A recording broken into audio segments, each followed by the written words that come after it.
Mukhang delikado at lugi kami sa labang ito. Naka-ilo-ilo na ba ang susunod na makakatalo sa Team Fuego? Dumayo na nga kami sa Santo Niño Sur, Iloilo City para maghanap ng malakas na team na pwede naming makalaban. What's up, Iloilo?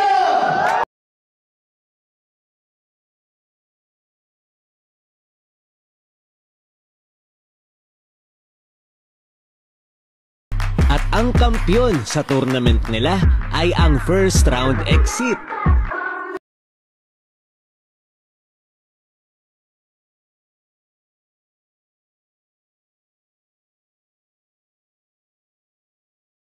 Naman huwag na nating patagalin to. Simulan natin ang laban na hatid sa inyo ng Mountain Dew.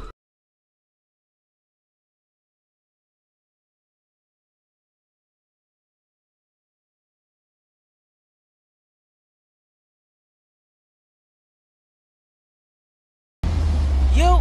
Andito na naman ang inyong Boss Eloy at ngayon, blue side ngayon ang Team First Run Exit at nasa red side naman ang Team Fuego. Ang ating unang pagong ay buhay na at ang Team First Run Exit, si SP ang nasilipang i-pressure mga kaibigan pero si Drew naagaw dito na ngayon yung tectonic charge and pwedeng ko papasok sana pero pinanggalang ni Drew mga kaibigan at ito na si Cristel catching up with that last insanity kasi nabuga sa mukha si Senpai Nico pero si Earl pa rin ang nakakuha ng ating first blood at si Kams nahabol dito ni Earl using that Quad Shadow Shadowgi combo pero si Drew naman ay may plano na Shadow Strike Flicker and he was able to get the kill. Nako, Shoro, di alam na may dalawang tao dito sa damuhan. Heavy swing, sinipa mo ng way of the Dragon Kick and Feds ang nakapitas. Mata sa Repolyo at si Drew may naisipang hulihin dito. Kams na kumo, medyo low ka na agad dito tectonic charge, Shadow Strike at binanggalang sa pader. Ang ganda ng pick-off ni Drew doon. At ngayon, Drew at Shoro gusto sanang i-clear dito mid-side pero Senpai Nikolai, aleto lang sa bush. Mga kaibigan ako po, Earthline Rampart di pa na-stock. Pero si Shoro din naman ng heavy swing flicker combo at eto na, tectonic charge. Pero si Kams pa rin ang nakapitas sa kanya. Buhay na ang ating ikalawang pagong at si SP na naman ang napapagtripan dito ni Drew at ni Cristel. Miko, sobrang alerto lang na i-zone ang dalawang players ng Team Fuego at eto na nga Miko, I'm a find and play, dalawang din naman at si Drew, naagaw dito tectonic charge mga kaibigan at ang ganda ng Septon at pumagsak si Senpai Nico. And now, Team First Round Exit, mid-side ang gustong itulak dito mga kaibigan pero Senpai Nikolai, dumedepensa gamit ang electrifying baits, nag-aantay ng next follow pero si Kams, ang ganda ng traction push, tatlong nahira ito ng Earth and Rampart at ang tectonic charge. Tatlong pinangat dito na SP pero si Peds nasipa si Drew. Naku po, may tectonic charge yan.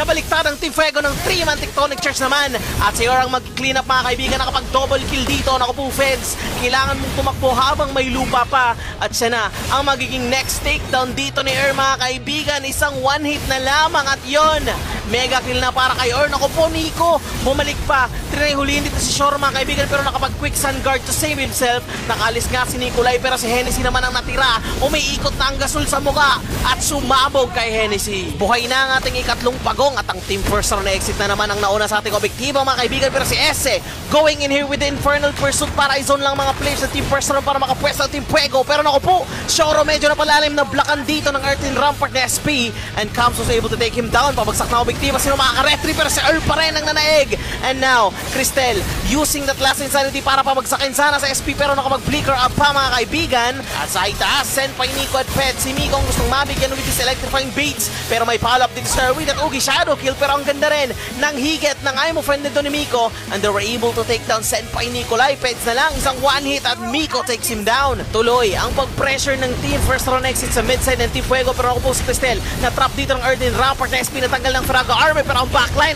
taking down Camps mga kaibigan at si Hennessy napalalim din. Miko take him down. Miko going with a flicker combo, nahila dito ng Dontran, he was able to take down SP pero ang backline din ng Team First Round Exit ay pinatay dito ni Senpai Nikolai. Naku po, medyo low na siya. Conceal play and Shoro takes him down with a Desert Tornado. Grabe, buhay na ang ating unang Lord at ang Team First Round Exit ang makakakuha ng ating objektiba SP. Nag-cast dito ng Conceal, naghanap ng tempo mga kaibigan pero napalalim si SA dito, natama ng I'm of Find and Play at hinabol ng Quad Shadow ni and he takes him down. Mid at ang top tower naman ngayon ang tinutulak ng Team First Round Exit. Wasak na ang ating mga Holy Shields dito. At sa bottom side ng po, Hennessy hits that Dark Wave. Infernal Pursuit Cristel, hinahabol dito ni Nicolai mga kaibigan with that electrifying baits. Bagsak na ang Firaga Armor pero si SP, ang ganda ng tectonic charge. Tatlo ang tinamaan natin. Ito na nagbabakbakan nating dalawang kupunan pero si ang nanaeg. He was able to take down Camps with that Ugi Shadow kill mga kaibigan. Ang Team Fuego forced to back off for a bit. Naku po Nicola, you need to be careful.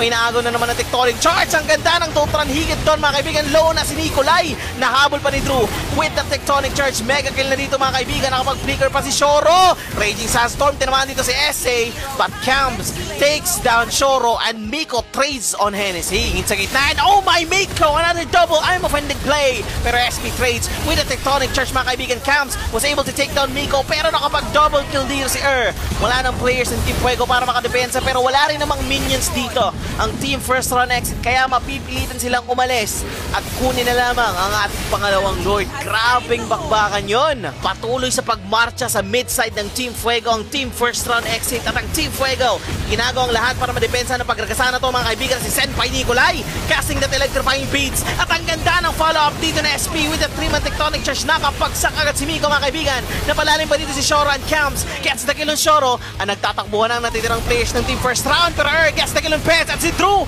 ang ganda ng pagkaagaw dito ng Tectonic Charge pumping 2 players and Cristel gets a killing spree on SP at si Hennessy ang nagpabagsak kay Sit back, relax, di pa tapos ang labanan at ako po Senpai Nico nakita ng pagkalibre dito si Drew pinabagsak ng electrifying beats and Camps gets the kill on Cristel with that traction pulse. Nako Nico, maagro dito kay mga kaibigan. Is out with that quad shadow pero binalikan Psych cast that Ugi Shadow kill medyo low dito Senpai Nico at tinamaan pa ng buhangin galing kay Foreman. Grabe naman ito si Shoro mga kaibigan. And here comes the third Lord and Team First Run Exit si SP pa rin ang pinagtitripan para di makaporma SA. Naku po, medyo napapalalim mga kaibigan ang flicker in back. Si ang gustong maging target pero Hennessy medyo masakit yan. Isang one hit and gets the kill on Hennessy mga kaibigan. Pababa ng ating objektiba. Sino bang makaka-retry pero si pa rin ang nakakuha SP. Nagkamali pa ng set ng Tectonic Charge. Hangin na tinamaan mga kaibigan. Ang ganda ng higit dito ni Miko and they were able to take down Senpai Nicolai. Dalawa na lang ang natitira. Bagsak na rin si SP mga kaibigan. Camps, hahabulin ba ni Drew? Naku po, flicker in, Arcane Shade at ang Shadow Strike to take him down. Isa na lamang ang natitira, Feds. Kaya mo bang depensa ng apat na players sa Team First Round? Tinamapa ng Dongtra ng I'm offended play. Wala nang immortality mga kaibigan. He goes down in the hands of and Team First Run Exit takes the first victory against Team Fuego. Ang ating Mountain Dew MVP of the game ay walang iba kundi ang Valentina ni Drew. After ng makapigil hiningang labanan kanina mga kaibigan, game number 2 naman tayo ngayon. Blue side naman ang Team Fuego at red side naman ngayon ang Team First Round Exit. Balagbagan agad sa ating second game at ang Team First Round Exit focus agad sa ating objektiba. Drew, nako, tinamaan dito ng ligaw na Astral Recall pero andito na ang Senpai Nicola Express kasama ang Astral Echo ni Cam slowing down the players of Team First Round. Sino kayo makaka-referee pero si Senpai Nicolai pa rin ang nakakuha nating objektiba at naipit doon si sa may turtle at si Hennessy gets the first blood. Walang pahingahan, second turtle agad tayo mga kaibigan. And now, Team First Round Exit na naman ang naunang mag-pressure nating objektiba pero andito na Team Fuego. Drew, ang ganda ng real world manipulation, binabagsakan na ng Void Blast pero nakakuha nating objektiba ay si Camps pa rin. Nicolai gets the kill on Cristel, hinahabol si dito na Hennessy at ang ganda ng Glorious Pathway doon SP. May pahabol na Astral Echo pa si Camps pero nakalista si Shoro at si Drew. Pabagsak na ang outer energy ng ating mga tore kaya naman ang mid-side na gustong itulak ng Team Fuego. Naku po, Shoro, nakatama pa dito ng overtime kay Angry. SP medyo low na mga kaibigan, isang one hit na lang pero nag-flicker si Miko sa kanyang muka. Makakalibre ng pagong dito ang Team Fuego to. Ay, nako, muntik pag tinamaan na si Bap ni Miko doon. Nako, kailangan mo mag-iingat kasi andito na sa damuhan si SP. Tinamaan pa ng ligaw na Astral Echo ni Camps at si Senpai Nico pa ang nakakuha ng kanyang purple buff. Astral Echo dito na mga kaibigan, Glorious Pathway at finali pa ni Hennessy dito si Drew.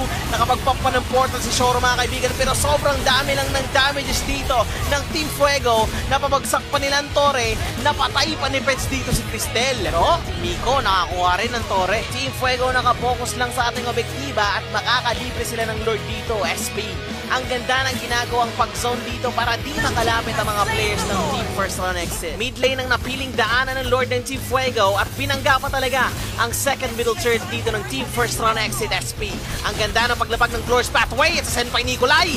Andito na sa likod with ang electrifying beats. Gets na kilong Cristel pero tinamaan lang din ang Spear Misery dito ng Miko but Camps! Ang ganda ng snipe bagang bagsak si Shoro. Team Fuego makakalibre na naman ang pangalawang Lord. Ay, grabe! Akala ko makukuha pa doon ni Miko. Pumupusot pa rin sa pagdepensa ng Team First Run Exit. Ako, papanggayin na ng objektiba kanilang mid inhibitor chart. Nagkakalabagan na ng ult mga kaibigan. Nag-pop na ng Astral Echo. Glorious pa, pinap na rin. Hennessy, ang ganda ng pagkatali doon kay Shoro mga kaibigan. Si Pets, nagwawala with that heavy crossbow. Bagsak na si Cristel, bagsak na rin si and it's safe to say that Team Fuego will be winning our second match.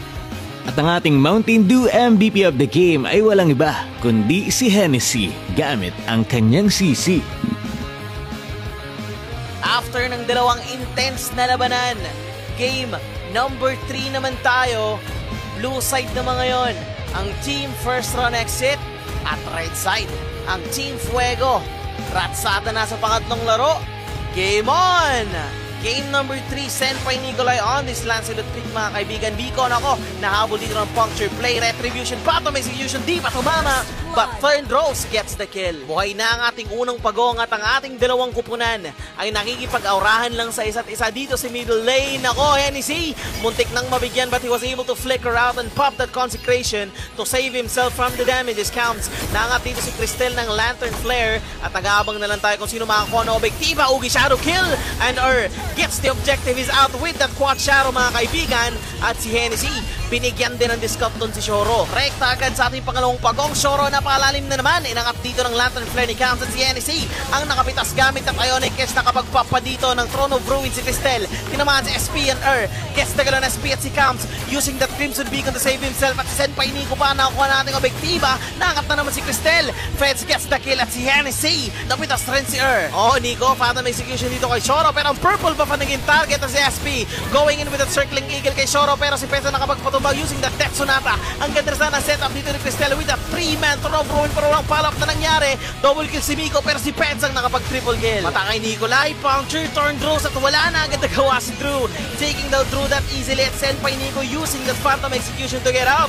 Inahabol sana nila si Nico pero nakapag-sprint pa paalis. Shororo naku po, medyo napalalim circling eagle pero naiwasan using the tectonic charge. Nangat pa konti dito ng Lantern Flare pero ang phantom execution pa rin ang nagpatumba dito kay Shoro at may tinamaan na naman ng ligaw na bala ni Peds. At si Miko, kala ko makakaalis na pero hinabol pa talaga dito ni Hennessy mga kaibigan. Isang one hit na lang ng Ionic Edge and he goes down in the hands of Hennessy. Top lane ang napiling daanan ng objektiba ng Team Fuego at binangga pa ang top inhibitor turret dito ng Team First Run Exit pero grabe Peds gets a godlike dito kay Cristel. Nag-pop na ng Crimson Beacon dito si Camp mga kaibigan. Inaanoy lang ng Lantern Flare at grabe ang damages dito ni Feds. Nag-pop pa ng Tectonic Chichisoro but that is not enough. Double kill na si Feds and they are able to end the game. Team Fuego wins our game number 3. At ang ating MVP of the game ay walang iba kundi si Feds gamit ang kanyang Granger. Game number 4. Tapos na tayo sa tatlong laro na punong-puno ng aksyon. At dito na natin malalaman kung sino ba ang mananalo sa ating show match. Our fourth and final match. Blue side na naman ng Team Fuego at red side ng Team First Run Exit. At nako, si Nico ay naipit dito ng heavy spin mga kaibigan. Di na nakagalaw. And Shoro gets the first blood. Ang ating unang pagong ay buhay na at si tinatry mo kung ating objektiba pero dito ang mga players ng Team Fuego Pets using that heavy crossbow to try and eliminate Drew at he does. Pero si Senpai Nico pa rin ang nanaeg sa ating retribution battle. Medyo low na dito si mga kaibigan. Isang one hit na lang and Camps gets the kill. Nako, SP wala pang Pasko pero may pabao ng regalo at sorpresa sa mga players ng Team First Run Exit. Si ang nasilipan, pagbibigyan kaya pero nako, eto na heavy spin is still available mga kaibigan. Senpai Nikolai magbaback up na pero andito rin si Shoro tsaka si Drew. Open pa ang ating real world manipulation, binagsak na nga. Dropping this void blast, tinamaan pa ng circling eagle ang dalawa and Drew gets the kill ng Senpai Nico mga kaibigan. Nakapaglapag na rin ng shortcut dito sa SP. Pasok na si Feds, pati na rin si Cams at Feds gets the kill on at si Cams nag-aabol pa mga kaibigan. Flicker Zen, isang one hit na lang and Cams gets the kill on Drew. Tingin sa gitna, may planong set dito kay Cams, heavy spin pero naiwasan lang din ang brilliance. Grabe, buhay na ang ikalawang pagong at Senpai Nico focus lang sa goal pero SP, ang ganda ng initiation dito with that shortcut play mga kaibigan at pagsak si Shoro pati na rin si Nako, SP another aggressive position at si Miko naman ang nahulian with that portal play. Gumamit pa dito ng last insanity si Cristel trying to deal damage at circling eagle na gamit na rin ni Shoro mga kaibigan. Heavy spin, natulak pa palayo dito si Hennessy at Drew gets the kill. At Cristel. Nag-aalan Ninja Regal pa dito sa mukha ni Senpai Nico, pero naramdaman ni Nico ang kanyang presensya. Naku po, Firaga Armor's nearly down. Baksak na, isang one hit na lamang at ang Thorn of Rose ang magpapabagsak kay Cristel. At ang pangatlong pagong ay mapapasa kamay na ng Team Fuego. At nako, SB may nahuli na naman ng shortcut play. Miko very low at si Kams gets the execution on him. Nako, tutok palagi sa chip na to at si Miko na naman ang mabibigyan ng pangkabuhayan pa premyo. At si Drew nagpapadito ng real world manipulation to assist his teammate mga kaibigan, pero nakancel lang din dahil sa pressures dito na Senpai Nico at si Pets. Pinabagsak lamang ng damages ng heavy crossbow doon si Drew. Ay nako po, nakapag-flicker at pa si SP. Team Fuego nakakuha ng ating unang Lord at babanggay na ng objektiba ang mid inhibitor dito ng Team First Run Exit. At ako po si Shoro, nagkamalay ng Circling Eagle at nahabol ng heavy crossbow hits to ni Feds. At ang mid side is already down at ang top side naman ang magiging target. At ako, Team First Run Exit tinatry pang depensahan, tanggal ng Firaga Armor dito ni Cristel, nakapag-flicker at pa heavy spin has been casted by R. Pero ako po, pinabagsak sa kamay ni Caps and Drew. Ginamit ang real world manipulation na immobilize dito si SP na was able to get SP with that flicker void blast play mga kaibigan. At Cristel gets the kill on Kams. And now Team Fuego, they need to back off kasi patay ang dalawang members dito. At ako, Senpai Nico going hyper-aggressive here mga kaibigan. Walang tinamaan na kanyang bottom execution. Ako po, wala nang dash left. And he is going to be followed by Team First Run Exit. And Shoro gets the kill on Nico. Hennessy na lamang, tumatakbo pa using the vengeance. Bumabalik pero si Pence, ang ganda ng follow-up with that heavy crossbow. 2 versus 3 situation. Nagkakahabulan na mga kaibigan. Ako po, medyo low na si Shoro at si Miko, bagsak sa kamay ni Peds. And now, our second Lord will be taken by Team Fuego na naman. At ang Team First Run Exit, ginagawa ang lahat para madepensa ng pagragasan na to mga kaibigan. Circling Eagle ginamit, tinamaan dito si Nico, pero ang ganda ng dodge ng Thorn of Rose. Di tinamaan ng heavy spin. Kams doing a lot of damage with this darkening. Natanggal na ang Firaga Armor ni Cristel. Muntik mabigyan pero nakapag-flicker out pa mga kaibigan. At ang ganda ng pinapakitang laban ng ating dalawang kupunan. Third Lord ang magdedesisyon ng ating huling laro. Ito na ba ang tutuldok mga kaibigan, pero pumupuso pa rin ang Team First Run Exit. Pero si SP pumasok dito ng portal play at nahuli si Drew. Naku po, Camps with a nice execution at ang base exposed na. Double kill si Camps at Team Fuego wins this show match. At ang ating MVP of the game ay walang iba kundi si Angry SP gamit ang kanyang chip. At dahil nanalo ang Team Fuego, ang gaming chair galing sa Tito Racing ay napunta sa manonood. 9-1 na ang standing ng Team Fuego at patuloy kaming susugod sa iba't ibang lugar dito sa Pilipinas para bisitahin ang MOBB community. Maraming salamat din sa MOBB Community Heroes at sa mga SK na nagko-coordinate ng ganitong tournament.